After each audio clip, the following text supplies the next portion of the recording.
You Hi, want me to mute myself? no, please stay on. Hi, guys. Welcome to our call this week. Since many of you will be watching this recording, I'm really excited to answer all the questions that you did message me because I know many of you are on vacation, but I'm excited that we also have somebody on live, which is always the best, to get questions, talk about it. There's a lot of cool things happening this week. Just two announcements. As we are approaching this coming week will be our day 40 of 80-day obsession. So you can now buy the bands separately without the entire kit. So should you need to replace a band or any are getting stretched out, you can do that now on Beachbody On Demand, as well as their other fitness equipment. And also, anybody who has not bought Shakeology recently, who does buy Shakeology, all of the challenge packs are $10 off this week. So that's awesome. And if you can always get the challenge pack with the 3-day refresh or the performance line, which is the Energize and the Recover, even when you're already a BOD member, which means you get everything discounted plus another $10 off. So those are the announcements from our sponsors. And now we'll take some questions. So hit me up. What can I do for you today? I think I'm having issues with the evening hours. Those are my hardest hours. That's like when during the day I'm able to eat really healthy. Like I'm eating really well, and then like come the evening when I'm with my kids, I kind of just like crash. And that's also the hardest time to work out for me if I haven't gotten it in the morning, which sometimes life happens and you don't get it in the morning. Right. To come home and then work out is really hard. Absolutely. I'm wondering if you have any thoughts. I absolutely do. First, I'm going to have some questions before I just give general thoughts. And hi. Hi. We finally got on. Yes. We just had an amazing question. Nighttime hours and like eating well all day, and then all of a sudden get into the evening and kind of feel like you're out of steam and you blow it. So a few questions that I'm going to ask. I'm going to put you on mute and then unmute yourself should you have any questions. So the question I'm answering. My first question to you would be, is it stress? At the end of the day, are you just so done when you come in the house from work that you just feel like, Magiali, like I deserve it, I need it, I can't take anything else, I'm just kind of done? Does it come? Yes, that's definitely part of it. So sure. What's the rest of it? Probably having things in the house that I could like grab that aren't healthy. So like whatever, because if I don't have the stuff around, then like I'm not going to be able to grab a cookie if there are no cookies, I guess. Right. Although when you're like in a growing family, it's really hard to control that because like sometimes there's stuff around. I want to have the self-control to not touch it because I'm not touching it versus right. So not having it around. So I'm like, right. So we could flip that around and say have as many things that are easy to grab that are good for you that you want to eat, outnumbering the things that are easy to grab that you don't want to eat. Right. Right? Because you're right. Like, listen, we don't have a tremendous amount of junk food in my house, but like we always have chocolate chips. We always have something in the freezer that either a kid baked or they made or they bought or whatever. If I wanted to eat crap, there is crap. And I think the biggest lesson about the time nutrition so far has been I'm just too freaking busy eating other food I need to eat that I just don't even have time to eat junk food. And that's something to just you can take without doing time nutrition and say, okay, like I get home and I'm really done. Like I'm done energy-wise and I need everything that happens after I get home to be about whatever my top priorities are. So I know you, I know that's your family, right? And taking care of yourself physically, resting up because you have such a demanding job, saving lives and all, Wonder Woman over here as a doctor. So, So when you get home from your day job of saving people's lives, obviously I think you're a little bit tired within reason, and you want to be there for your family. So is there anything that you could prepare that would be appealing to you in those hours that has that feeling of being comforting, but is also something you want to eat, but not something you have to make fresh? Honestly, I think like probably if I had cut up vegetables and cut up fruit, I would grab those. Like if anything prepared at that point would be better than. Right. But also you want it to be something that you'll want to eat, because if it's something you don't want to eat, then the chocolate bar just looks twice as good, or the cookies. Right. So definitely so what about a soup, let's say? Is there another day of the week that maybe you already cook that you could put up a soup at the same time that wouldn't like extend the amount of effort that you really need to put in? Yeah, yes, there's for sure. It's planning. And I think that you keep coming back to this, and like I know it, but it's good to hear it. Like I have to have plan better with the food so that I have things in the fridge that are easy to grab or warm up quickly. Absolutely. So a soup is a great one. I like to make soup while I'm doing other things, because if I have to sit and get out all the vegetables to do soup, I don't do it. But like for tonight, for example, we did the simplest split pea soup. It was just sauteed onion and split peas and vegetable stock and a little Italian seasoning, salt and pepper, and then I added some round brown rice, like when it was almost done cooking, and then frozen peas at the end. And so it was, a really nice, yummy, yummy soup. I had that for dinner with, and then I put in on top sunny side up egg for my protein that I needed to have, and I had some spinach on the side, some spinach salad. But like for my kids, they added all sorts of stuff. Sometimes they added some of them added a little more rice. Some of them added like leftover ground meat that we had. Some of them added leftover chicken or, whatever. And something like that. Again, I didn't sit down to make that soup. What happened was when I made lunch for my kids, and I was already cutting vegetables, so then I also cut up the onion and made the soup at the same time. I was already in the kitchen and then sitting down while they ate lunch.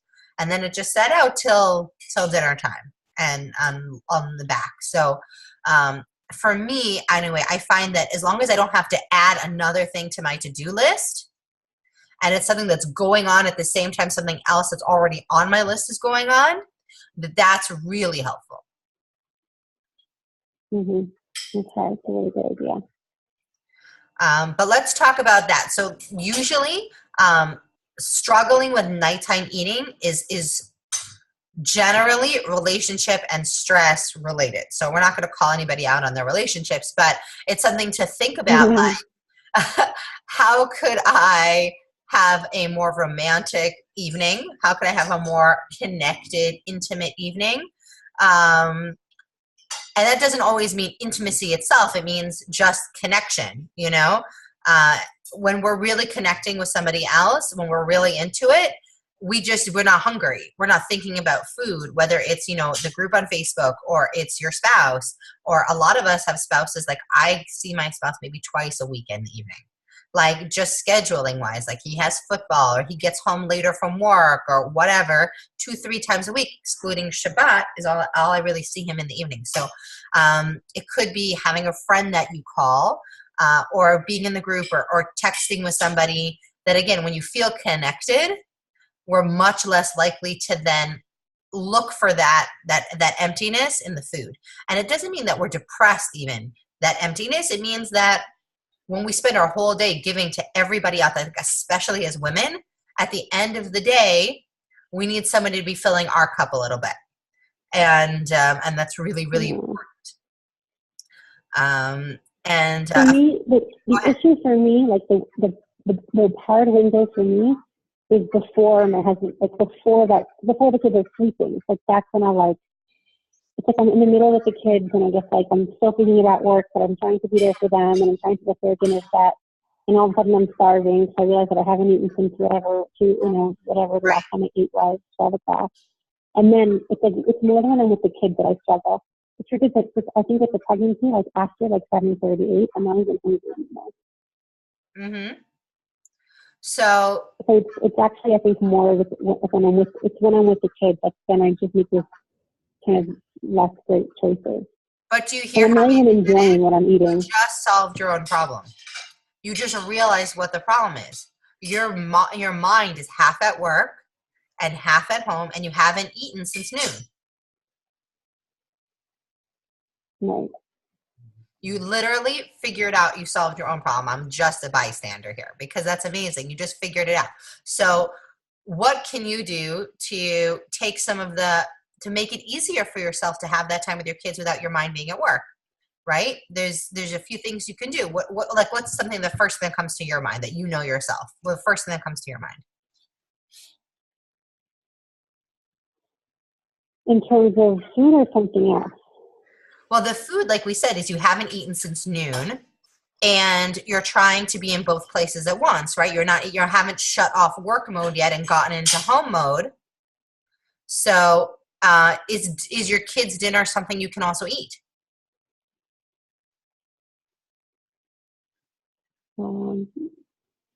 Yes, it is. Except for that one. Yeah, it is. It is something that I can eat. I'm not always like in the mood for it. Like, I try to feed them really healthy food. I think maybe Shakeology. That's when I should try to get my Shakeology. That is a great idea too. What I would suggest actually is when you first get home from work, make your Shakeology. And then if you're hungry at dinner time with the kids, so then take a small serving, because we know we don't really enjoy our food when we eat with our children. We're really just enjoying being with our children when they're that age, that little age. But definitely, if you're hungry, eat. If what they're eating is good food, then just take a serving. Just take a small serving if you plan on eating again later with your husband, But if 2-3 hours are going to pass before you ever sit down again, but I would make the Shakeology when you first get home, because anything that you can do that can be something that you do every day, that can become a habit, that can be something that's also a signal.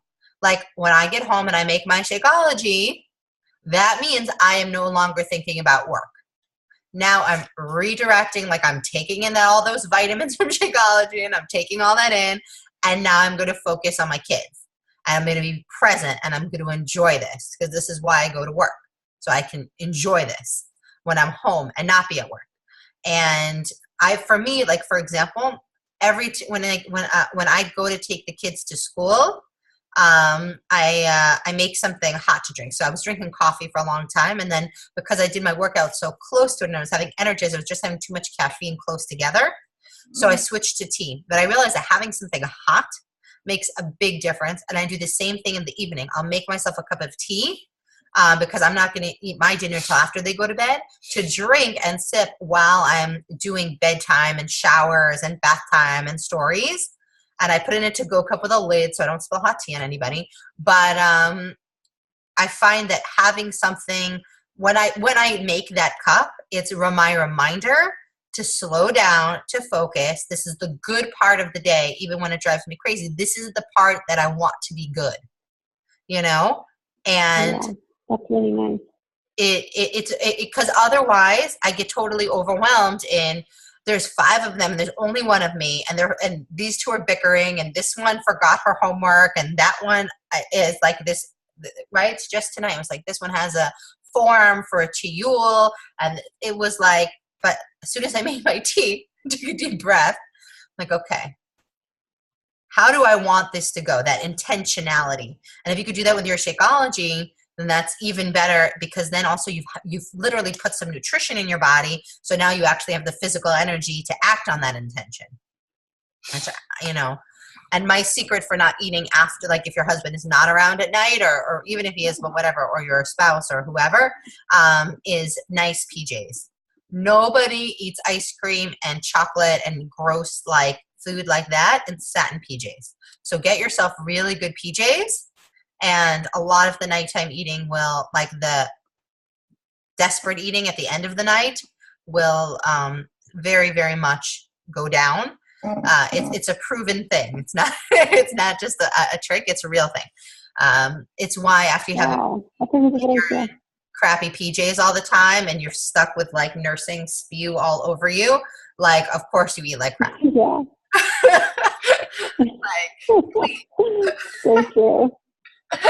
So if you, in the end of the night, also I went in this year, I invested in better pajamas, and now thanks to all of these workouts, I get to buy new, smaller sized, better pajamas.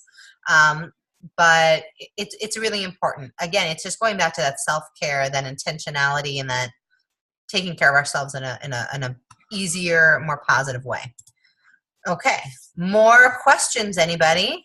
I'm unmuting everybody, so anybody who has a question can go for it. How long is it going to take to see any results on the scale? So, God, don't you wish our body had like something else to do for that? So let's be specific, right? You're following the program, I'm assuming? Yeah.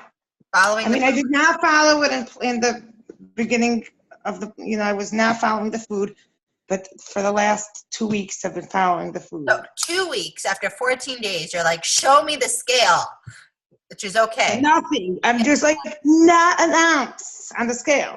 I do. I love this question. I am not scared of this question. Bring it on, and I'm going to tell you why.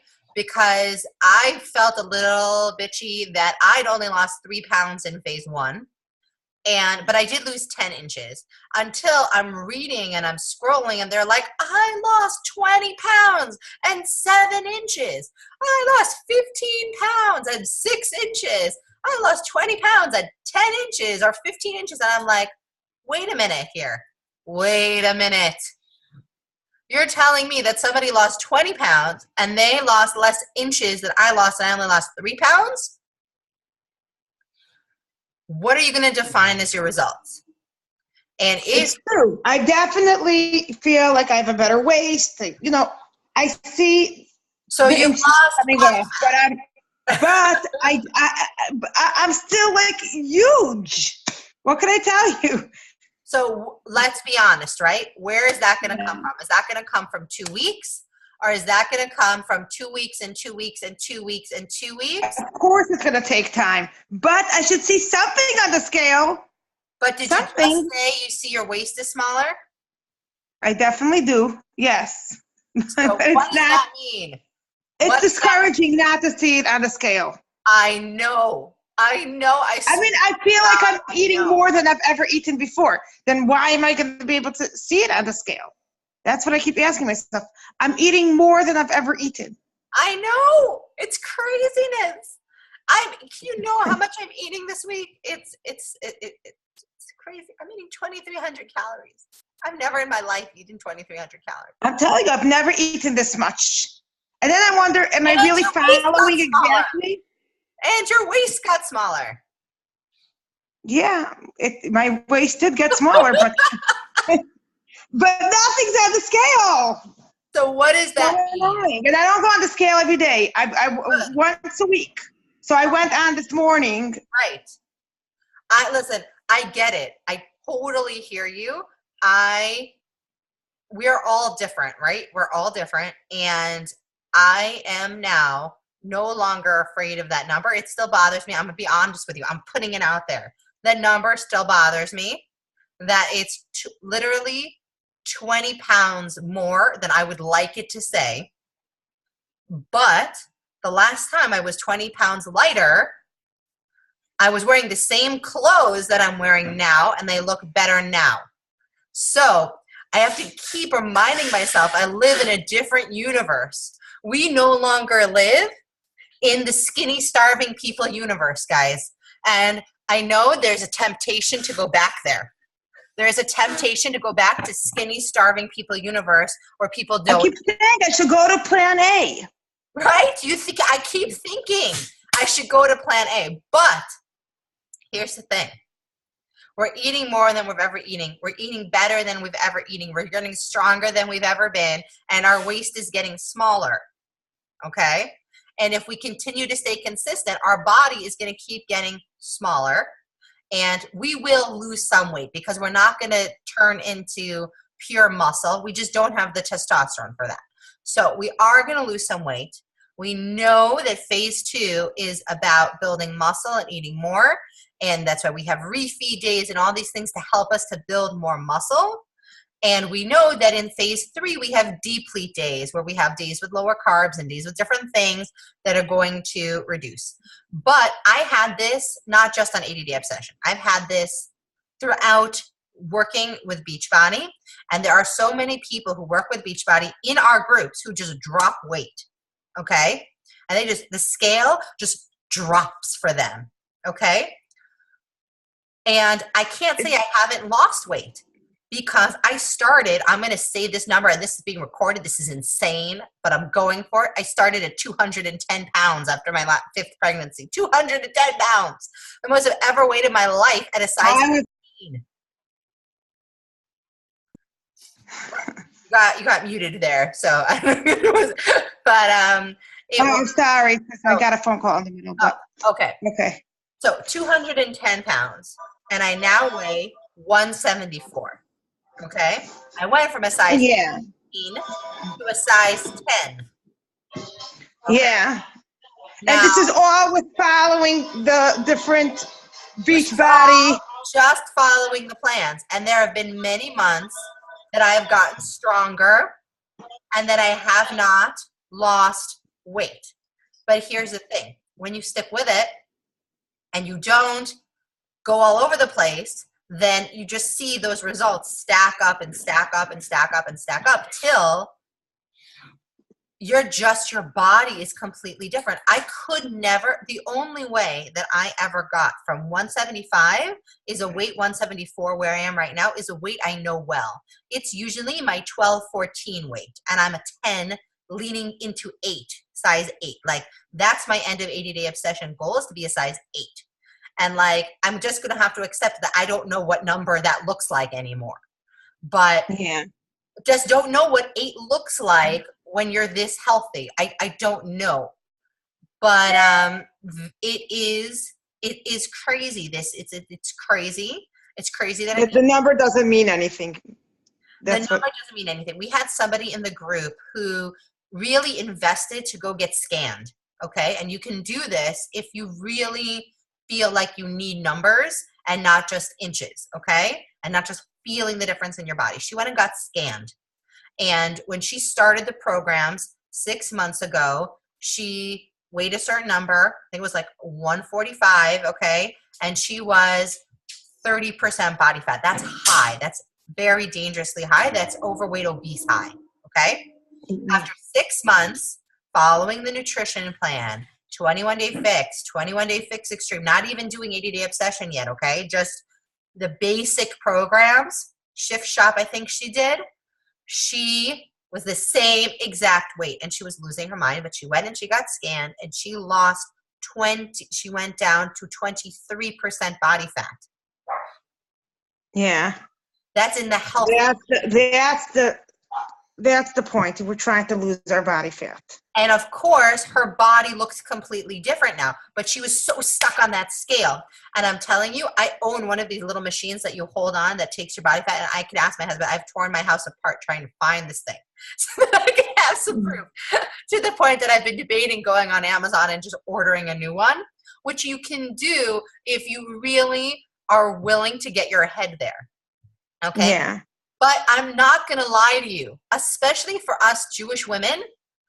I can't speak for the rest of the world. I can speak to the fact that being skinny, not being healthy, being skinny, when girls from being 11 years old, girls talking about how much they weighed, okay? I lived that. And that is hard to break out of our psyche, ladies. It is not a 21-day thing. It's not an 80-day thing. It's a lifetime of healing, of living a different life, of saying, I want to be strong. I want every day as I get older to know I'm going to be able to go to the bathroom by myself because I can squat and get up. And I can play with my kids and my grandkids, and I am going to look hotter. I was just going through bar mitzvah in 2 weeks, all the pictures, right? And I lost my baby weight after every baby. And that was a lot of effort, guys. I'm not lying to you. It was a lot of effort. But I would look back and I'm like looking, and I know how much I weighed in these pictures. And I weighed about 15 to 18 pounds less than I weigh today. And I said straight out to my husband, I said, do I look better than right? Like, because to me, my face really, I pretty much look the same. Yeah, I mean, I have a picture where I weigh less now than I weigh now. And I know the outfit was like a size 16 kids. Yeah. And I look terrible in that picture. Right. Everybody's like, you look so fat. I'm like, I was so skinny then. I'm much heavier on the scale now. They're like, you look much better now. But because I wasn't working out in those days. Right, because that means that we have more muscle. And so my husband said to me, Tani, you want to jump in here? What did you say when I asked you that question, when I was annoying you yesterday, going through all the pictures? If I look better now or I look better when I was 15 pounds lighter after the other babies? No, much better now. It's like, there's not even a question how much better your body is now. Like, you're always beautiful to me, but how much better your physical body is now than it was then. And I've worked out 3 days a week then. It wasn't like I didn't exercise. I'm like, I want to ask a question about the refeed day. it breaks. Yes, that I definitely am planning on covering. Go ahead. Okay, so I'm just wondering that since I didn't start from the beginning with the nutrition, should I do the refeed day or should I skip that refeed day? I'm like worried about doing it. Okay. Should I tell you, I was having this conversation with myself. Anybody else? I think everybody in the universe is having this conversation. Like, I had white pita one day when I got stuck and I needed a yellow at a certain time of day, and that was the only yellow. So does that count as my refeed day? Or like, we're all playing games with this fear of refeed day. And I think you should go for it. I think that, again, I'll tell you straight out, I am not eating crap on refeed day. I am sticking to the list, and the list is not crap. It's a lot of fruit also. It's not just carbs, guys. It's a lot of fruit. It's really going into our muscles, and we have the benefit of over 40,000 people who have completed this program following it, exactly, to know that not a single person suffered because of refeed day. You know, I'll tell you, I went up to Plan D this week, and I'm not sure I'm staying here. The first day was like torture eating all that food. The second day was like bloated and everything. And then the third day finally felt better. Today was day 4, and I was actually finally hungry for my meals. And I weighed myself, and I was up the 2 pounds, right, that I had lost in the first phase. And I was like, uh-oh. But really, by today already, I look exactly like I did at the end of phase 1. And I know I'm building muscle, and I know I'm eating more, and I know I'm adjusting. So I asked myself, should I do refeed day? Because now I'm in Plan D. So I'm already getting more calories, and I don't eat sugar anyway. I'm not missing sugar. I don't eat it anyway. Like, I'm not like wishing my body was craving sugar. But in Plan D, I'm still in a calorie deficit. So I will absolutely be eating all the fruit and all the carbs that are there. I have not decided. But some of them, not all of them have sugar in them, right? Exactly. I mean, exactly. I know that I am personally not having sugar. It's just not good for me. Okay, I didn't write the sugar detox for no reason. I don't eat white sugar. So I'm not having anything. And even all of her desserts don't actually have white sugar in them. All of the recipes that she did, they're maple syrup, they're natural sugar. Like, maybe I'm debating making the chickpea brownies. On the other hand, I'm just not craving sweets because I'm eating so much freaking food right now. So I feel like, why put that in my life when I'm not missing sweets? But I will be following it. I think I talked to Ayala, maybe we're going to go together to Holy Bagel and buy a bagel each and then cut it into 4, because a fourth of the bagel is a yellow. And we'll eat the bagel throughout the day. Leave the rest for next week. I do love a bagel, and I haven't had a bagel in a long time. But I do love an everything bagel with cream cheese and lox and cucumbers. It is my favorite thing, a favorite of mine. So I think that's what I'm going to do for refeed day. And I'm going to get some really good fruits, and I'll have my fruit, and I'll kick ass on leg day, and I'll move on. There's only 2 refeed days this whole month. And sticking to the program and realizing that if you didn't stick to phase 1, it's great that you're sticking now, but don't expect the identical result to somebody that's been sticking to it at this point for almost, for more time. Okay. Of course. So, but that doesn't mean that you can't have results by the end of phase 3. But also, this program is not 80 Day Obsession specifically is not designed to be a 21-day fix program. It's designed to help you to really get the daily habit of 80 days. And like she said, and repeat it. like she didn't make 80-day obsession so that you can think like, oh, 80 days, like repeat it. And then the second time you don't have to be so strict on the wine and you don't have to be so strict on a few things. But So that's the question. After 80 days, she recommends doing 80 days again, or like doing 21-day fix with sticking to the nutrition plan of 80 days? She says, right, she loves the time nutrition. She said really it's, you know, the really cutting edge science, nutrition science. It's cutting edge. And could you do the nutrition, the time nutrition with a different program? I will tell you for sure, I will be taking a short break from 80-day obsession. After it, I will do some yoga. I might just do a little bit obsessed, but I absolutely plan on doing it again pretty soon afterwards. Because I feel like always, even the first time I did 21-day fix, like your first run through any program, no matter how long it is or how detailed it is, you felt that week one, right? Week one of any phase, week one of 21-day fix, week one of 21-day fix extreme is just awkward.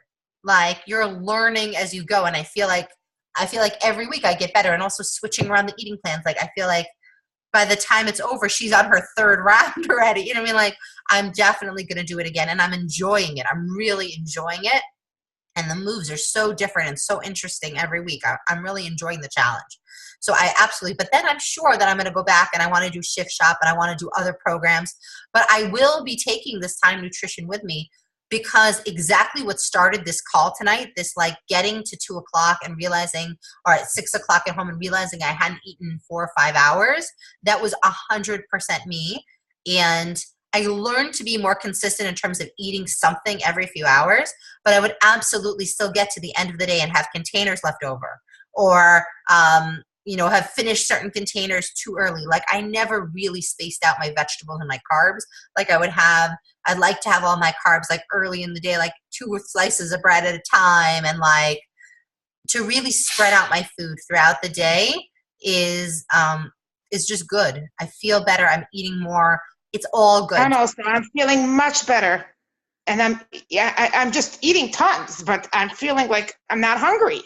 Yeah, and it's so easy to stay on the plan when you're eating so much. I think that's also a key, and why I'm going to do the refeed day, even though I don't feel like I need it, because she knows what she's talking about. And if I want to make it 80 days through Bar Mitzvah, through Purim, through Pesach, then I better enjoy the refeed days when they come, because I'm not having that crap on the holidays.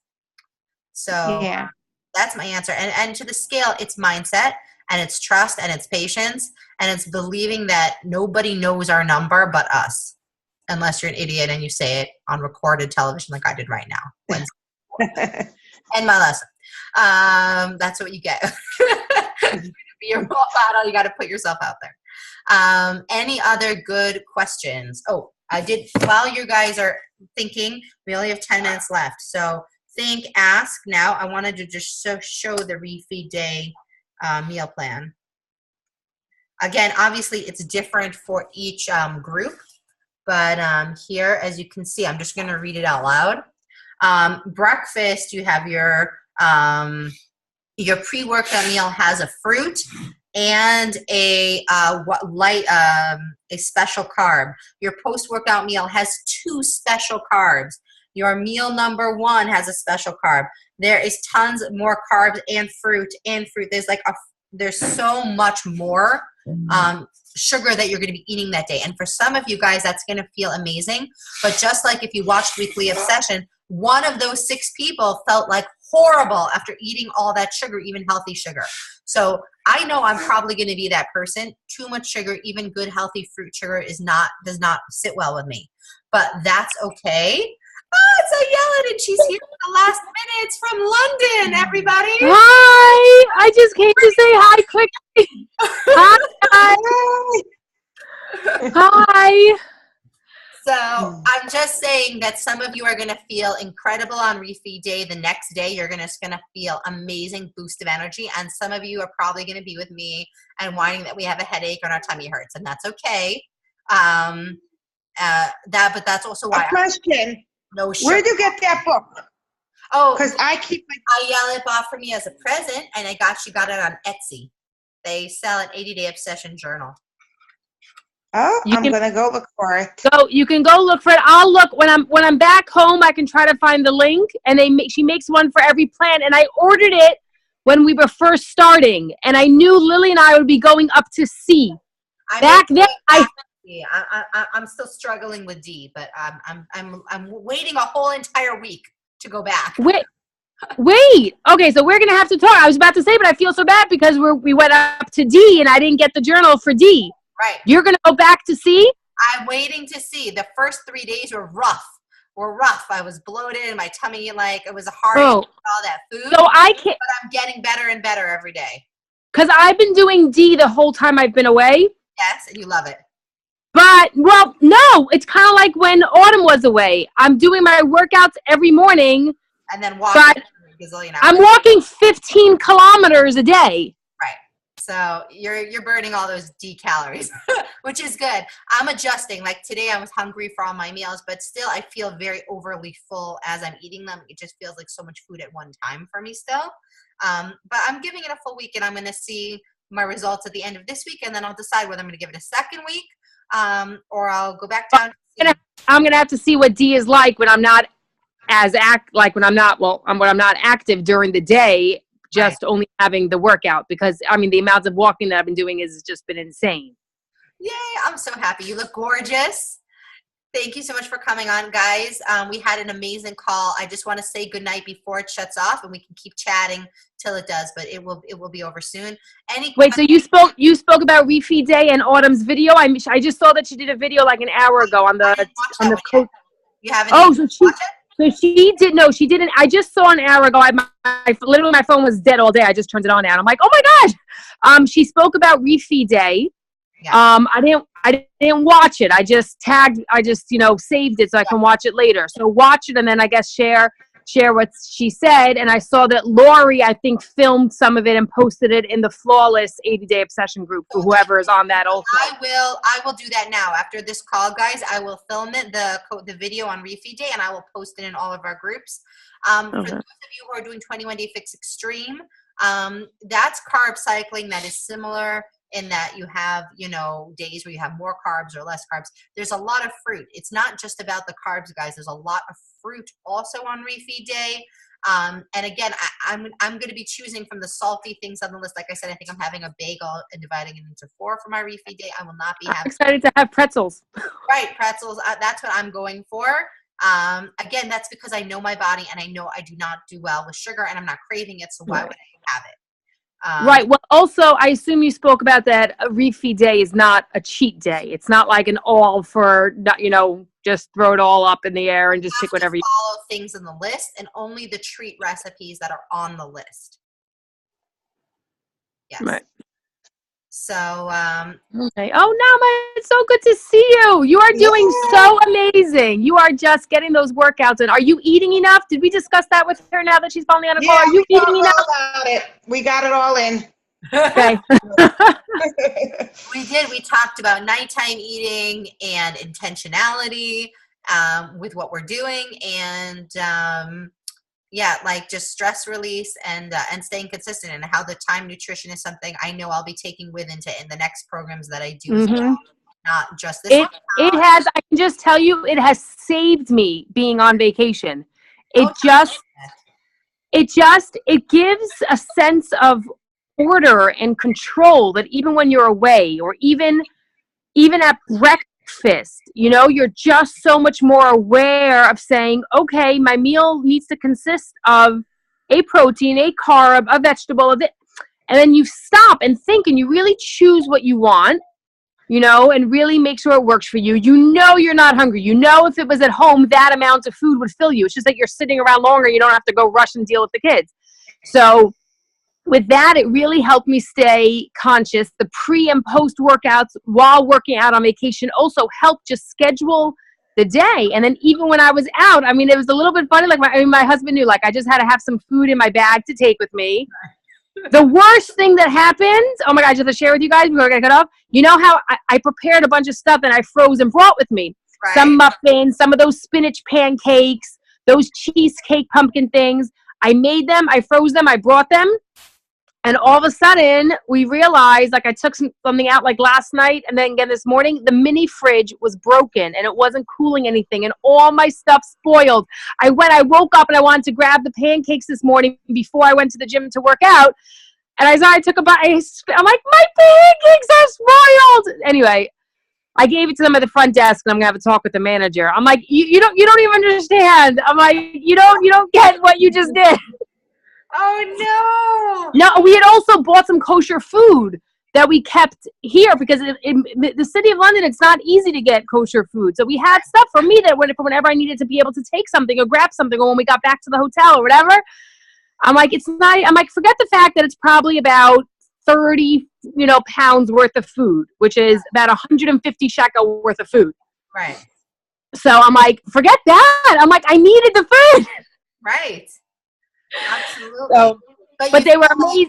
Time nutrition was helpful just in terms of having energy to enjoy your vacation. For everything. It just made it work for everything. It really, really did. It just made me aware. Like, it was funny, the most random thing, even when we were walking around today, so we passed like this, they were caramelizing nuts, like almonds.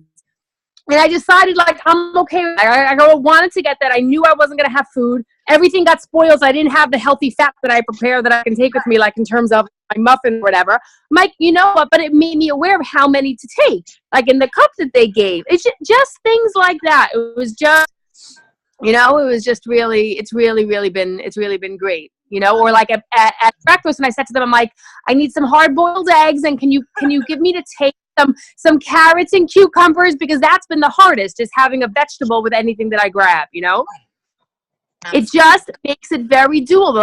So like you said, like taking the time nutrition with you even passes for any program. It just makes your day work. I think whether you're on vacation or you're home or you're at work or you're anywhere. With spreading out.